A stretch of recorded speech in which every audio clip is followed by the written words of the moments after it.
आज हम लोग श्रीमद् भगवत गीता के द्वितीय अध्याय के 36वें श्लोक से प्रारंभ करने जा रहे हैं। पिछली वीडियोस में हमने 35वें श्लोक तक खत्म कर लिया था, जिसमें हम देख रहे थे कि श्री कृष्ण ने आत्मा के बारे में सब कुछ बता दिया है और अब अर्जुन जी को समझा रहे हैं कि अगर आप युद्ध भूमि छोड़ देते हैं इस तरह से, तो आपकी हर जगह अपयश होगा, आपका अपमान होगा। वो ये थोड़ी सोचेंगे कि आपने अपने भाइयों को बचाने के लिए ऐसा किया, वो तो यही सोचेंगे कि आप कायर हैं। जिसके पश्चात ओम श्री परमात्मने नमः। अथ द्वितीयोऽध्यायः। श्रीभगवानुवाच अवाच वादांश्च बहून् वदिष्यन्ते तवाहिताः निन्दन्तस्त्वसामर्थ्यं ततो दुःखतरं नु किम्। तुम्हारे शत्रु अनेक प्रकार के कटु शब्दों से तुम्हारा वर्णन करेंगे और तुम्हारी सामर्थ्य का उपहास करेंगे। तुम्हारे लिए इससे दुखदाई और क्या हो सकता है। शुरू में ही हम लोग देख रहे थे कि श्री कृष्ण को अर्जुन के इस तरह के दया भाव पर आश्चर्य हुआ था और उन्होंने इस दया भाव को अनार्योचित बताया था।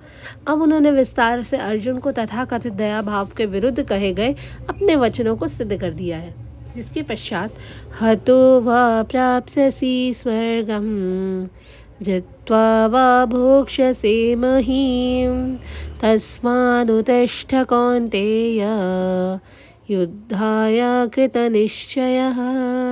हे कुंती पुत्र, तुम यदि युद्ध में मारे जाओगे तो स्वर्ग प्राप्त करोगे, या यदि तुम जीत जाओगे तो पृथ्वी के साम्राज्य का भोग करोगे। अतः दृढ़ संकल्प करके खड़े हो और युद्ध करो। हालांकि अर्जुन के पक्ष में जो विजय है वो निश्चित थी, पर भी उसके बाद भी उसे युद्ध करना था, क्योंकि अगर वो युद्ध में मारे जाते तो भी उनको स्वर्गलोक मिल जाता। जिसके पश्चात सुख दुखे समे कृत्वा लाभालाभौ जया जयौ ततो युद्धाय युज्यस्व नैवं पापम् अवाप्स्यसि। तुम सुख या दुख, हानि या लाभ, विजय या पराजय का विचार किए बिना युद्ध के लिए युद्ध करो। ऐसा करने पर तुम्हें कोई पाप नहीं लगेगा। अब भगवान जो है वो श्री कृष्ण है वो प्रत्यक्ष रूप से बोल रहे हैं कि अर्जुन को युद्ध के लिए युद्ध करना चाहिए, क्योंकि उनकी इच्छा है। कृष्ण भावनामृत के कार्यों में सुख दुख, हानि, लाभ, जय पराजय इसका कोई महत्व नहीं होता। दिव्य चेतना तो यही होगी कि हर कार्य कृष्ण के निमित्त किया जाए। इसलिए भौतिक कार्यों का कोई बंधन फल नहीं मिलता, कोई होता ही नहीं है, कोई बंधन नहीं होता। जो कोई सतगुण या रजुगुण के अधीन नहीं होता, अपनी इंद्रिय तृप्ति के लिए कर्म करता है, उससे अच्छे या बुरे के फल प्राप्त होते हैं।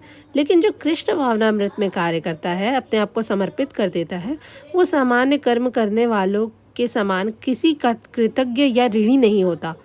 भागवत में कहा गया है, देर्वार्ष भूताप्त नृणाम पितॄणाम न किंकरो नायम ऋणी च राजन सर्वात्मना यह शरणम शरण्यम गतो मुकुंदम परिहृत्य कर्तम। जिसने अन्य समस्त कार्यों का त्याग कर मुकुंद श्री कृष्ण की शरण ग्रहण कर ली है, वह तो किसी का ऋणी है और न किसी का कृतज्ञ है, चाहे वे देवता, साधु, सामान्य जन अथवा परिजन, मानव जाति या उसके पितर ही क्यों न हो।